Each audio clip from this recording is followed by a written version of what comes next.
उम्मीद करती हूँ आप मेरी सारी वीडियोस देखते होंगे, और अगर आप मेरी वीडियो देखते हैं तो लाइक ज़रूर कर दीजिएगा। और नीचे राइट हैंड साइड में बेल आइकन है, बेल आइकन पर आप क्लिक कर देंगे। और अगर आप मेरी सारी वीडियो देखना चाहते हैं तो आप उसके ऊपर ऑल लिखा होगा और ऑल पर क्लिक कर देंगे तो मेरी सारी वीडियो आप तक पहुँचती रहेंगी।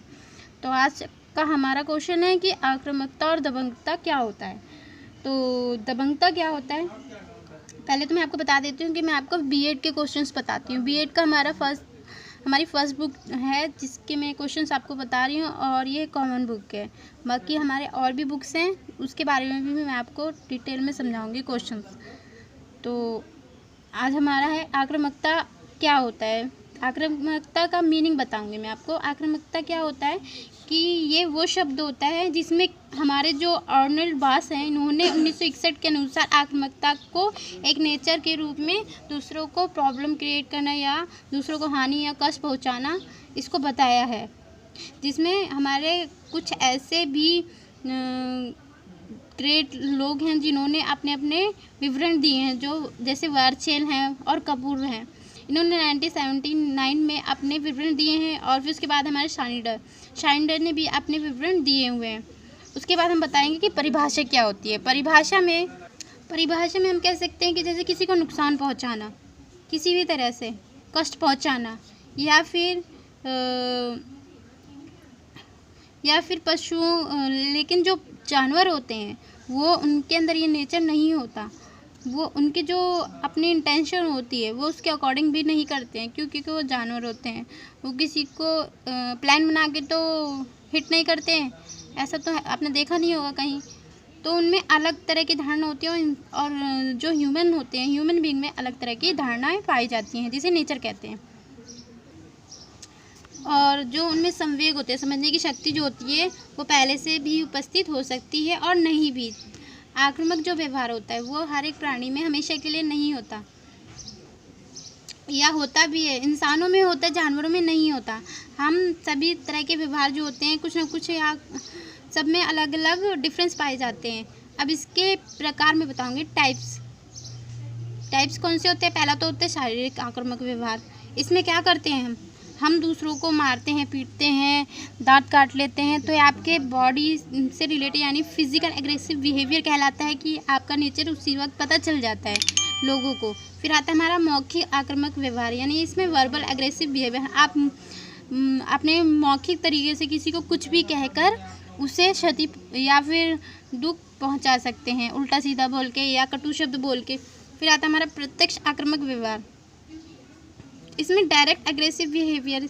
इसमें क्या करते हैं कि आप डायरेक्ट किसी को कुछ भी कह देते हैं, प्रत्यक्ष रूप से लक्ष्य व्यक्ति के प्रति अपना प्लान बनाकर उसको हानि पहुंचा सकते हैं। फिर आता है हमारा अप्रत्यक्ष आक्रामक व्यवहार।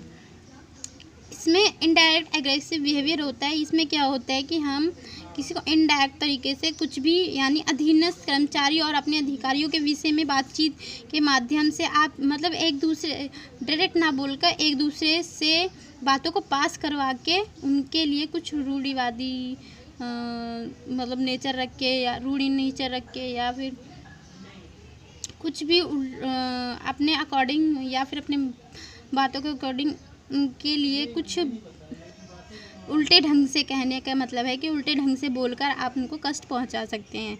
फिर आता है हमारा सक्रिय आक्रामकता।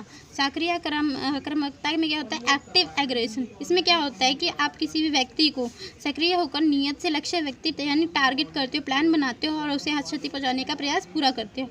लक्ष्य जो होता है व्यक्ति जो होता है उसमें बचने का प्रयास करता है, फुल सोच लेता है कि मुझे इसमें मतलब काम भी हो जाए, लाइक आप कह सकते हैं, और लाठी भी ना टूटे, सांप भी मर जाए और लाठी भी ना टूटे, जिसे आप कहते हैं। फिर आता है हमारा निष्क्रिय आक्रामकता, यानी पैसिव एग्रेसिव क्या होता है, एग्रेशन क्या होता है। पैसिव एग्रेशन में क्या होता है, इसमें जो आक्रामकता इंसान के अंदर यानी रोज़ बनती हैं, रुकावटें पैदा करती हैं, हानि पहुंचाने की कोशिश करती हैं। जैसे ऑफिसर्स होते हैं कुछ, उनके जो पीठ पीछे कर्मचारी होते हैं उनके लिए कुछ ना कुछ ऐसा काम करते हैं जिनसे उनके हर एक काम में बाधाएं उत्पन्न हो।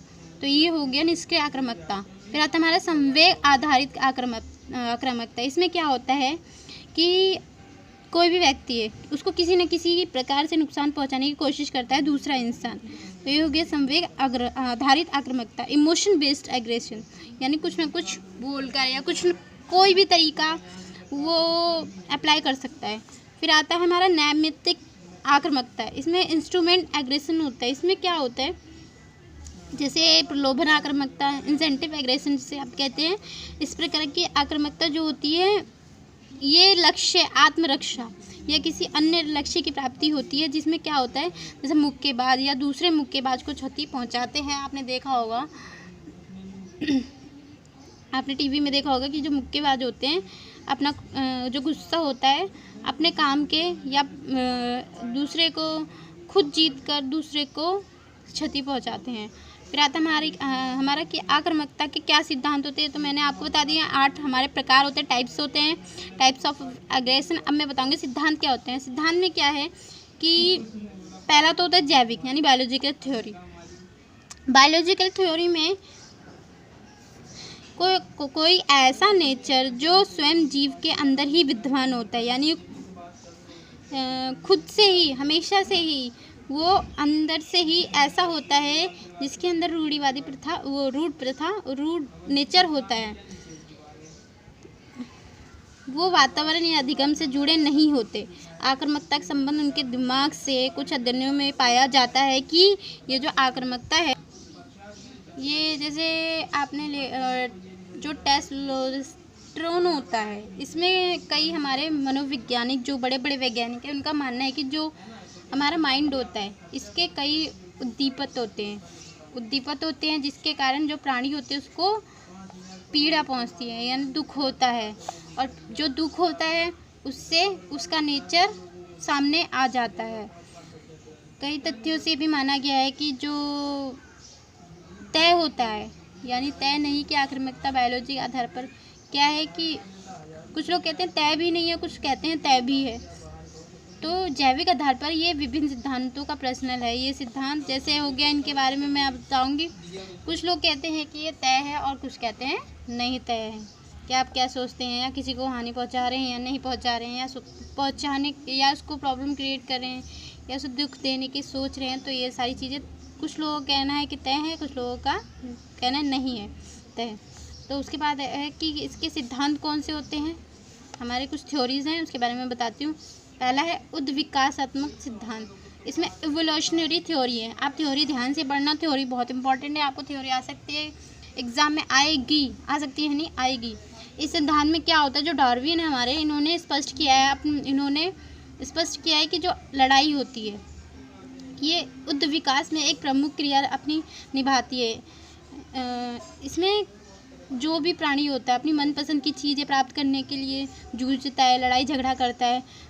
और कुछ होते हैं जो चतुर बलशाली प्राणी जीत भी जाते हैं और इसी तरह वो जीते रहते हैं। इनके ही श्रेष्ठ गुण इनकी संतान में चले जाते हैं, जैसे वो होते हैं वैसे उनके भी बच्चे होते हैं। तो ये जो सिद्धांत है सामाजिक व्यवहार पर भी लागू करते हैं और व्यक्तियों में सुख दुख बढ़ाने पर भी इनका ये निर्भर होते हैं। तो जिसके परिणाम स्वरूप लड़ाई होती है, एक दूसरे पर ये लोग चिल्लाते हैं, विरोध करते हैं, गुस्सा करते हैं, लड़ाई झगड़े होते हैं। फिर आता है हमारा नेक्स्ट थ्योरी मनोविश्लेषण का सिद्धांत यानी फिजियोएनालिटिकल थ्योरी। इसमें क्या है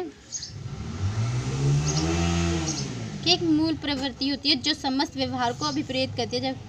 जब कोई बच्चा जन्म लेता है या मूल प्रवृत्ति मृत्यु प्रवृत्ति पाई जाती है तो जो कि इन दूसरों के विपरीत होती है। इन प्रवृत्तियों से जो अभिवृद्ध होकर आनंद, प्यार तथा प्रजनन जैसी क्रियाएं इंसान प्रकट करता है, उसी प्रवृत्ति प्रतिकूल आवेगों को जन्म देती है। जीन जिसे आप कहते हैं ये आवेग मुक्ति यानी रिलीज चाहते हैं कि जो एक दूसरे पर आक्रामकता दिखाकर प्राप्त करते हैं। इसके बाद हमारा वास्तलीय सिद्धांत ये जो सिद्धांत है इसमें फ्रायड जो होते हैं ये हाथियों, छिपकलियों, मछलियों, पक्षियों, कुत्तों, भेड़ियों तथा बंदरों का गहन अध्ययन इन्होंने किया है और इनमें वंशागत आक्रामकता पाई गई है। इन्होंने ये सर्च किया था इनके ऊपर और इनमें भी एग्रेशन नामक मूल प्रवृत्ति जो होती है आत्म प्रजनन करती है, खुद से ही हो जाती है, ये जीन्स में डिपेंड करता है। आंतरिक रूप से आक्रामकता जो होता है, दबाव हमेशा बना रहता है। इसके सक्रिय होने के तक ये जमा होता है और रहता भी है आगे। तो इसकी जो जमा मात्रा पर निर्भर करती है कि इसके अनुसार अनेक पशुओं पर अपने विरोधी द्वारा एक बार दबाव संकेत प्रदान करने पर अपनी आक्रामकता को प्रदर्शित कर देते हैं। फिर हमारे आते हैं कि सीमाएं क्या होती हैं, लिमिटेशंस क्या होती है। इसमें सीमाओं में जो भी जानवर होते हैं, पशु होते हैं, ये मानसिक रोगियों पर अध्ययन करके प्राप्त प्राणियों को सामान्य मानव व्यवहार पर लागू नहीं किया जा सकता, इसलिए ये एनिमल्स पर रिसर्च करते रहते हैं। जैसे आपने अभी देखा होगा कि बंदरों पर कोरोना वायरस के लिए काफ़ी रिसर्च किए गए, कुछ बहुत सारे केमिकल्स मेडिसिन अप्लाई किए गए। फिर आता है हमारा मानव आक्रामकता में जो मूल प्रवृत्ति की दो धारणाएं होती हैं, विशेषताएं पाई जाती हैं। पहली होती है सार्वभौमिकता, दूसरी होती है अवधिपरकता यानी यूनिवर्सलिटी, और दूसरी है पीरियोडिसिटी। इसमें फिर आता है हमारा नेक्स्ट पॉइंट है कि कुछ व्यक्ति ऐसे होते हैं जो समाजों से स्पष्ट रूप से देखे जा सकती है, जबकि अन्यों में इनके भाव पाए नहीं जाते या पाए जाते हैं। इस पुष्टि से हम कह सकते हैं कि जो आक्रामकता होती है जन्मजात होती है, जो हमारे जीन्स से रिलेटेड होती है। कई बार क्या होता है कि जो हमारे सामाजिक परिस्थितियाँ होती हैं वो उन्हीं के कारण, जैसे आक्रामकता के प्रदर्शन के लिए उत्तरदायी होती है, मतलब उन्हीं को ही दोषी ठहराया जाता है। जैसा वो रिएक्ट करेंगे उनके आगे की पीढ़ी भी उन्हीं के अकॉर्डिंग होगी। फिर आता है हमारा डी। नेक्स्ट है हमारा पॉइंट कि आक्रामकता के स्नायिक क्रियांतरण क्या होते हैं, न्यूरल मैकेनिज्म ऑफ एग्रेशन। इसमें जो हैंस है 1920 में इन्होंने पशुओं पर अध्ययन किया था और इन्होंने पाया कि जो लिम्बिक सिस्टम है और ब्रेन स्टेम रीजन है, ये आक्रामकता की अभिव्यक्ति में योगदान देते हैं। इन क्षेत्रों में उत्तेजित जो पशु एनिमल्स होते हैं, इसमें कई तरह के हार्मोन्स पाए जाते हैं जो आक्रामकता को उत्पन्न करते हैं। जो जैसे कि हमारे कुछ मनोवैज्ञानिकों का मानना है कि जो आक्रामकता होती है वो एक ग्रुपिंग भी होती है जो हमारे माइंड के अकॉर्डिंग चलती है। फ्लायन है, इन्होंने अपने अनुसार भी बताया है, और बहुत सारे हमारे ऐसे लीडर्स हैं जिन्होंने अपने अपने विवरण दिए हैं। अगर आपको ये पढ़ना है तो आप मुझे कमेंट बॉक्स में बता सकते हैं, तो मैं आपको इनके बारे में बताऊंगी। फिर आता है कि हमारा हार्मोन और आक्रामकता क्या होता है। हार्मोन आपने काफ़ी सुना होगा कि हार्मोन भी ऐसे होते हैं जिन पर इंसान डिपेंड होता है कई तरह से। हार्मोन जो होते हैं वो बहुत ही अहम भूमिका निभाते हैं हमारे शारीरिक विधि में। और स्कॉट जो हैं उन्होंने 1998 के अनुसार बताया था कि एंड्रोजन नामक हार्मोन जो होता है हमारे आक्रामकता के लिए उत्तरदायी होता है, जिसमें क्या होता है कुंठा आक्रामकता सिद्धांत होता है, यानी फ्रस्ट्रेशन। आप ये तो जानते ही होंगे अच्छे से। इसकी भी अपनी सीमाएं होती हैं। उद्दोलन सिद्धांत, इसमें क्या है कि कोई भी शोरगुल से उच्च उद्दोलन जो होता है अरोसल उत्पन्न होता है इसमें। जैसे आपने कोई भी एक्सरसाइज किया या उसमें एक्सरसाइज करते वक्त जो भी उत्पन्न होता है, कुछ परिस्थितियाँ ऐसे होती हैं जिसमें उद्दोलन आक्रामकता में उत्पन्न करने में सहायक सिद्ध होती है। तो जो इसकी मात्रा होती है जितनी ज़्यादा होगी उतने ज़्यादा आपकी आक्रामकता में व्यवहार में चेंजेस आएंगे। फिर आता है हमारा व्यक्तिगत सिद्धांत, पर्सनैलिटी थ्योरी। इसमें जैसी आपकी पर्सनैलिटी होगी उसके अकॉर्डिंग आपके आसपास का नेचर होगा, समाज ऐसा होगा। हिंसा वाला व्यवहार कर सकते हैं आप, सभी लोग ऐसा नहीं कर सकते। इस प्रकार का व्यवहार करने वाले व्यक्तियों में असुरक्षा की भावना तो होती ही है, लेकिन साथ साथ उसमें कई सारी कीमत कम समझने लगते हैं। उन्हें यह भी लगता है कि समाज के अन्य लोग भी उनकी कीमत कम आंकते हैं। तो इस तरह की भावनाएं उत्पन्न समाज में कुछ ऐसे आक्रामक होते हैं जो बढ़ते हैं, इससे क्या है जिसमें दंड पुरस्कार भी मिलता है। इस तरह के भी जो नियंत्रण हैं वो किए जाते हैं। तो क्या होते हैं इसमें आक्रामकता के लिए निर्धारण, यानी डिटर्मिनेट्स ऑफ एग्रेशन, जिसके अंतर्गत आता है कि हमारा परिस्थिति के अकॉर्डिंग ही काम होता है। जैसे कुंठा हो गया, फ्रस्ट्रेशन। इसमें जिस व्यक्ति के अंदर जितनी अधिक कुंठा होगी या किसी न किसी रूप से आक्रामकता इसमें पैदा हो जाती है। और हमेशा कुंठा से ही उत्पन्न नहीं होता है, कुछ सब बातों का अलग अलग पहलू होता है। हर एक बातों के अलग अलग भाव होते हैं जिसमें व्यक्ति को आक्रामक बनाने पर मजबूर कर देता है। जैसे एग्जाम्पल ले लो आप कि कैप्टन का आदेश पाकर सैनिक आक्रामक व्यवहार का प्रदर्शन कर सकता है, या फिर आक्रामकता की मात्रा कुंठा ही मात्रा पर डिपेंड नहीं होती है, जितनी अधिक आपको लगता है कि कुंठा होगी। इस प्रकार जो लक्ष्य होता है, निकटता और कुंठा का आपस में गहरा संबंध होता है, रिलेशन होता है। लक्ष्य जितना निकट होता है, रुकावट पड़ने पर उतनी कुंठा बढ़ती जाती है। फिर उसके बाद आता है हमारा मॉडलिंग, प्रतिरूपण। इसमें प्रतिरूपण में कई बार कोई भी व्यक्ति होता है खुद को आक्रामक मॉडल के रूप में प्रस्तुत करने लगता है, प्रेजेंट करने लगता है। इसमें आप कुछ सूचनाएं हैं वो बताई गई हैं, जैसे कि आक्रामक क्रियाओं को दर्शाता है जो दी हुई परिस्थिति होती है उसके अकॉर्डिंग, या फिर आक्रामक के उचित होने के बारे में सूचनाएं देता है, या फिर आक्रामकता प्रदर्शित करने का प्राप्त परिणाम कॉन्सिक्वेंस झलके प्रदान करता है।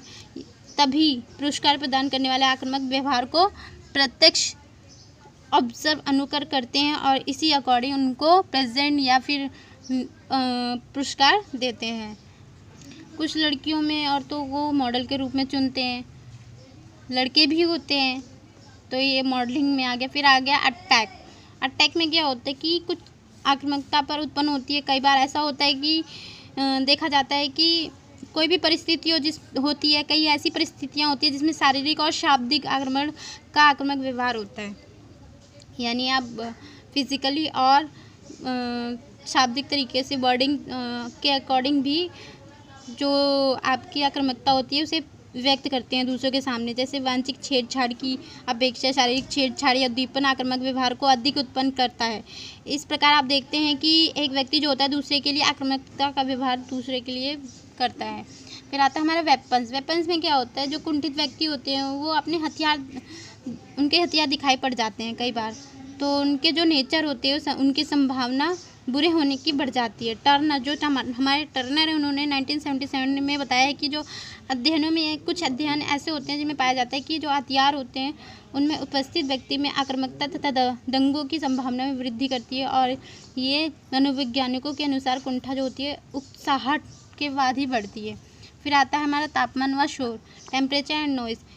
एक अध्ययन के अनुसार पाया गया है कि जो हमारी बुद्धि होती है वो अपेक्षाकृत अधिक प्रदर्शित होती है। इसका कारण है कि तापमान में वृद्धि होने पर जो तनाव बढ़ता है उसमें जो बढ़ोतरी होती है उसी के अकॉर्डिंग जो तनाव होते हैं वो बढ़ते हैं। तापमान में वृद्धि से व्यक्ति में पलायन का व्यवहार भी उत्पन्न होता है, लेकिन जो पलायन होती है उसकी जो आक्रामकता ज़्यादा नहीं बढ़ पाती है। इसमें होते हैं कुछ हैं मादक पदार्थों का प्रभाव होता है, संचार साधन होता है, व्यक्तिगत कारक होता है। उसके बाद आता है संवेगात्मक स्थिति, क्रोध, उद्वेलन, एंग्री, एरोजल। जैसे इसके बारे में मैंने आपको पहले पढ़ा दिया है, एरोजल क्या होता है उसके बारे में आप पढ़ लीजिएगा। पॉइंट ध्यान से पढ़िए तभी आपको आगे हेल्प मिलेगी, आप पॉइंट बना पाएंगे और समझ पाएंगे।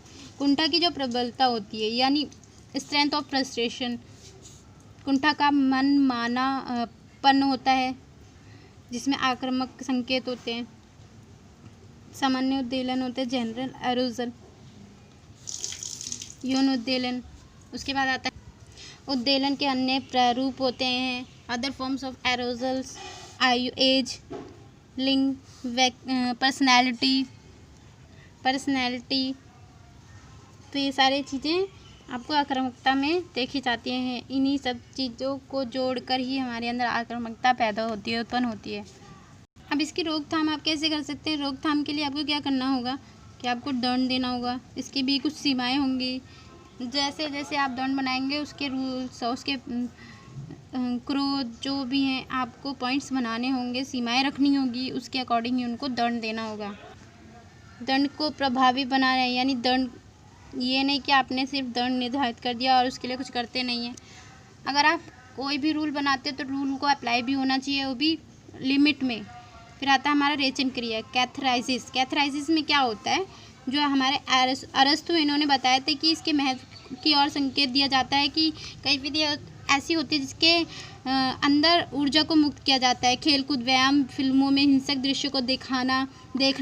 मनोवैज्ञानिकों ने बताया जो आक्रामक ऊर्जा हमारे अंदर संचित होती है, उत्पन्न होती है अपने आप, वो अवधि परक होती है, पीरियोडिकल ढंग से प्रदर्शन मांगती है।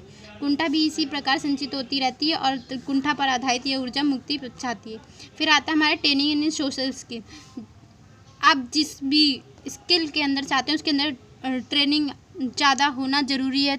आपको ट्रेनिंग उसको हर एक जो भी आपकी स्किल है जो भी है उसकी ट्रेनिंग आपको भरपूर लेनी चाहिए। जैसे कि आप 1998 के अनुसार जिन व्यक्तियों को दूसरे व्यक्तियों की आलोचना करने का ढंग नहीं आता वह अपने शब्दों की मार से दूसरों को क्रोधित कर देते हैं। आपने इस टाइप का देखा होगा। फिर आता है हमारा पीड़ित व्यक्ति द्वारा कष्ट की अभिव्यक्ति। उसके बाद हमारा गैर आक्रामक प्रतिरूपों का प्रदर्शन, पुरस्कार आदि ना देना, विमानवीकरण को रोकना, प्रतिकार, आक्रामक व्यवहार की परिस्थिति हटाना। तो इस टाइप के जो पॉइंट्स हैं आप बना सकते हैं।